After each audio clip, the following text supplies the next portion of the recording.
নমস্কার বন্ধুরা, আশা করি আপনারা ভালোই আছেন। টুটু রান্নাঘরে আপনাদের স্বাগত। আজকের রেসিপি এঁচোড়ের কষা, মাছের মাথা। এই রেসিপিটা আমার ঠাকুমার রেসিপি, আমার শেখা আমার মায়ের কাছ থেকে। আজ আপনাদের সঙ্গে ভাগ করে নেব। এই এঁচোড়টা ধুয়ে নিয়েছি, এবার গরম জলে একটু হলুদ দিয়ে সেদ্ধ করে নেব। জল গরম হয়ে গেছে, এবার একটু হলুদ দিয়ে দিচ্ছি, তারপরে এঁচোড়গুলো দিয়ে দিচ্ছি।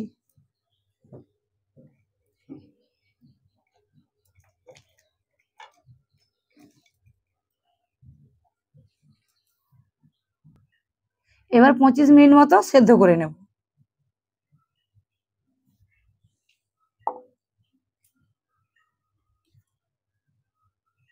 এঁচোড়টা সেদ্ধ হয়ে গেছে, এবার জল ঝরিয়ে নেব। আজকে রান্নার উপকরণগুলি হলো সেদ্ধ করা এঁচোড়, সেদ্ধ করে কেটে রাখা আলু, পেঁয়াজ কুচি, টমেটো কুচি।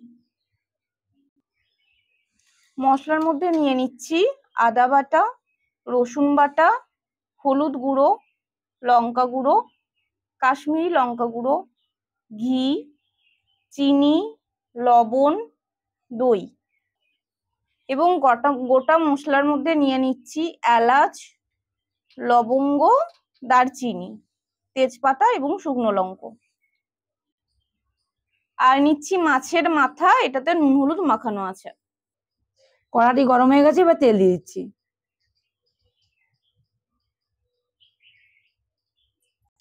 তেলটা গরম হয়ে গেছে, এবার মাছের মাথাগুলো ছেড়ে দেব। মাছের মাথাগুলো লাল লাল করে ভাজতে হবে।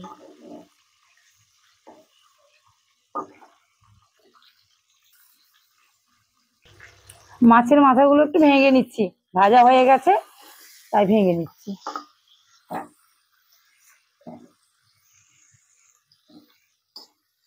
ভেঙে নেওয়ার পরেও একটু লাল লাল করে আরো ভাজতে হবে।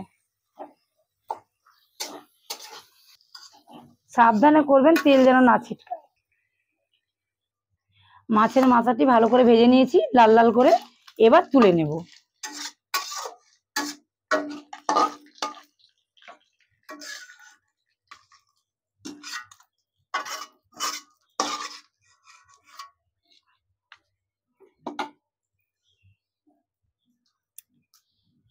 সামান্য তেল আছে, আর একটু তেল দিয়েছি, দিয়ে আলুগুলো ভেজে নেব।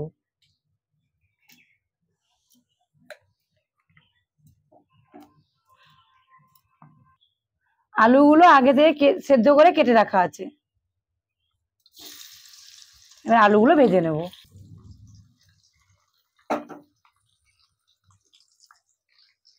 মিঠু, এতে একটু লবণ দে।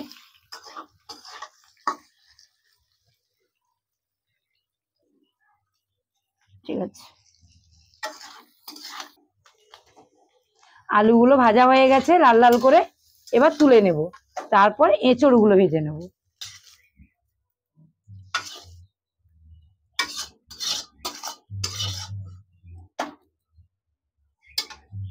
এবার কড়াইতে তেল দিয়ে দিচ্ছি।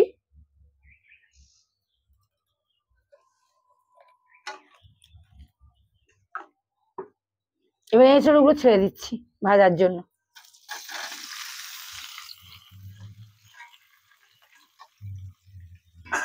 মিঠু, এতে একটু লবণ দিয়ে দে।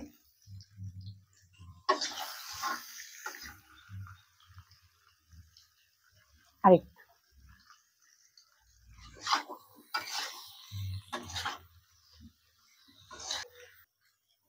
এঁচোড়গুলো ভাজতে একটু সময় লাগবে,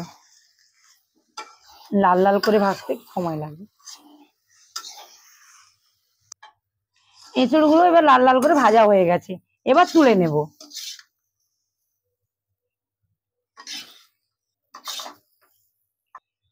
এঁচোড়টা তুলে নিয়েছি।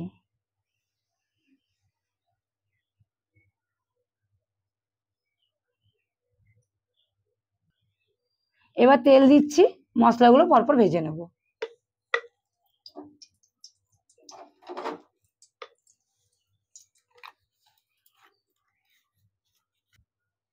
এবার দিয়ে দিচ্ছি গোটা মশলাগুলো।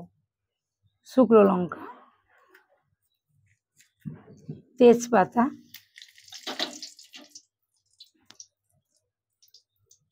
দালচিনি, এলাচ, লবঙ্গ।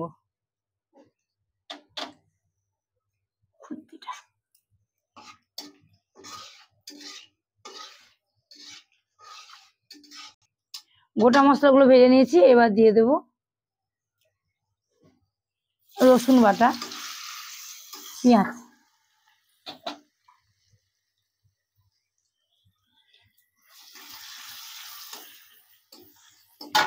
পেঁয়াজ কুচি দিয়ে এটা একটু ভালো করে ভেজে নেব।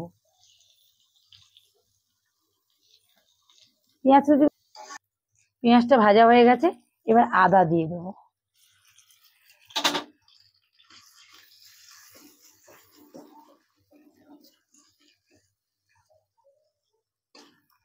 আদা বাটাটাও একটু ভেজে নেবেন, অল্প করে মিশিয়েও দেবেন, দিয়ে ভাজবেন, অসুবিধা নেই। এরপর অন্যান্য মশলাগুলোও দেবো। মশলাগুলো দিয়ে দিবি, হ্যাঁ, টমেটোগুলো দিয়ে দিচ্ছি।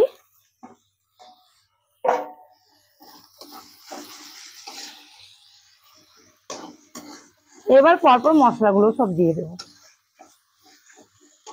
মিঠু, একটু মশলাগুলো এবার দিয়ে দেবো। একে একে দিয়ে দিচ্ছি। হলুদের গুঁড়ো দিয়ে দিচ্ছি,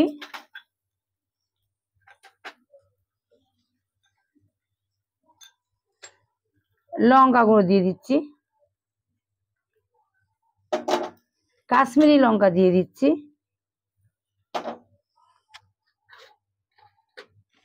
দইটাও দিয়ে দিচ্ছি, অল্প একটু লবণ দিয়ে দিচ্ছি, আর অল্প করে একটু চিনি দিয়ে দিচ্ছি।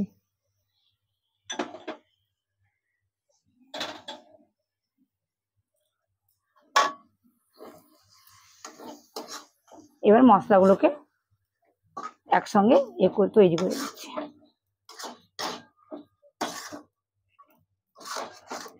এবার দই বাটিটা ধুয়ে একটু জলটাও দিয়ে দিচ্ছি।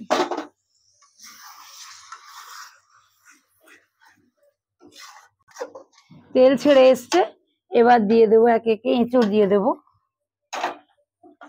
আলু দিয়ে দেবো। এবার একটু মশলাটা মাখিয়ে নেব।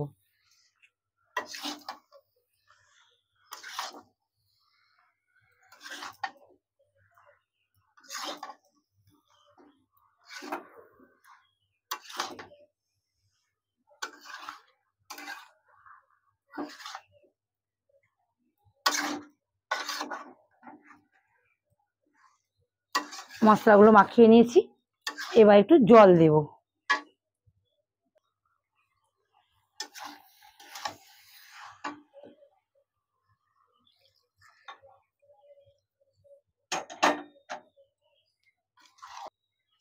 জলটা ঢেলে ভালো করে একটু মিশিয়ে নেবেন। জল এবারে মরে এসেছে, এবারে আমি মাছের মাথা যে ভেজে গুঁড়ো করে রাখা ছিল সেগুলোর উপরে দিয়ে দেবো, দিয়ে ভালো করে মাখিয়ে দেবো।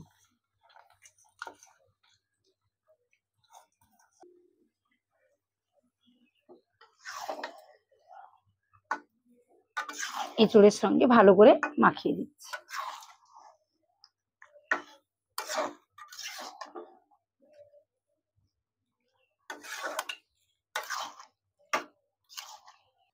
রান্নাটা মোটামুটি হয়ে এসছে, এবার আর বাদ বাকি যেগুলো দেওয়া সেগুলো দিয়ে দিচ্ছি। ধনে পাতা দিচ্ছি,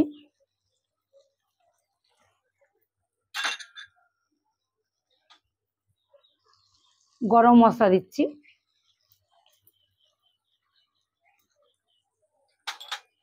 ঘি দিচ্ছি,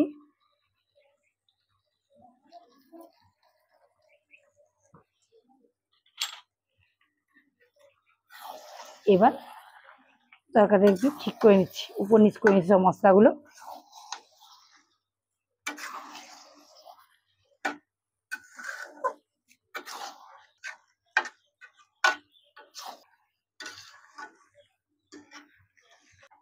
রান্না প্রস্তুত, এবার আমরা তুলে নিচ্ছি।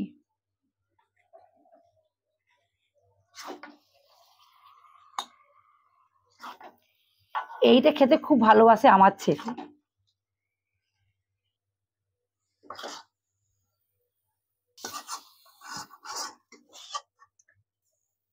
এবার তুলে নিচ্ছি।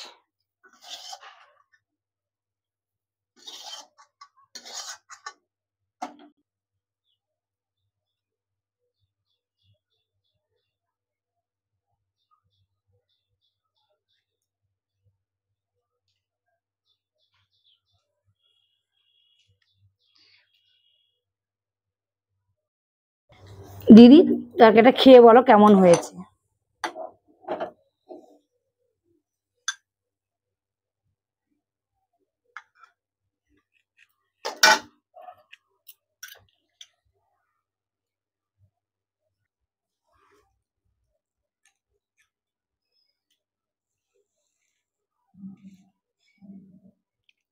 দিদি তরকারিটা কেমন হয়েছে? খুব সুন্দর হয়েছে। আজকের মতো এখানেই বিদায়। দেখা হচ্ছে আরো একটি নতুন রান্নার রেসিপি নিয়ে। ততক্ষণ সবাই ভালো থাকবেন এবং সুস্থ থাকবেন।